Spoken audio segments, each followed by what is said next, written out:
সবাইকে স্বাগতম সবজি ও ফল সম্মেলন। হয়তো এই সম্মেলনে আজকের এই সবজি আলোচনা করব। সাবাস। প্রিয় দর্শক বৃন্দ, আমি টমেটো আজ একটি গুরুত্বপূর্ণ ঘোষণা করতে এসেছি। সুধীবৃন্দ, আসসালামু আলাইকুম।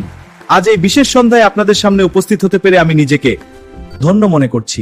আজকের এই আয়োজনে আর্জেন্টিয়ান অ্যামাজনকে এমন এই স্বভাবে শীতল কিন্তু ব্যক্তিত্ব অত্যন্ত প্রখর, যা উপস্থিতিতে সালাদের প্লেট পূর্ণতা পায় এবং যার সতেজতা আমাদের সবার অনুপ্রেরণা।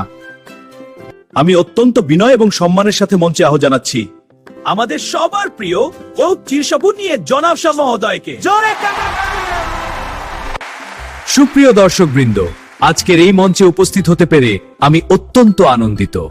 ধন্যবাদ বন্ধু টমেটো, আপনার এই উষ্ণ অভ্যর্থনার জন্য আমি কৃতজ্ঞ। উপস্থিত সকল বন্ধু ও সুধীবৃন্দ, সবাইকে আমার আন্তরিক শুভেচ্ছা ও স্বাগতম। আজ আমি এখানে নিজের কথা বলতে আসিনি, বরং আমি এমন একজনের কথা বলতে চাই যিনি আকারে ছোট হলেও যার গুণের কোনো শেষ নেই। তিনি হলেন মরুভূমির রত্ন, জনাব খেজুর। আপনারা কি জানেন, খেজুর শুধু একটি ফল নয়, এটি একটি শক্তির আধার। যখন কেউ ক্লান্ত হয়ে পড়ে, তখন এই খেজুরই তাকে তাৎক্ষণিক শক্তি যোগায়। এর ভেতরে থাকা প্রাকৃতিক চিনি, ফাইবার আর পটাশিয়াম আমাদের শরীরের জন্য এক পরম আশীর্বাদ। শুধু তাই নয়, এর সহনশীলতা আর দীর্ঘক্ষণ সতেজ থাকার ক্ষমতা আমাদের শেখায় কিভাবে প্রতিকূল পরিবেশেও টিকে থাকতে হয়। খেজুরের মিষ্টি স্বাদের মতোই তার গুণগুলোও মধুর।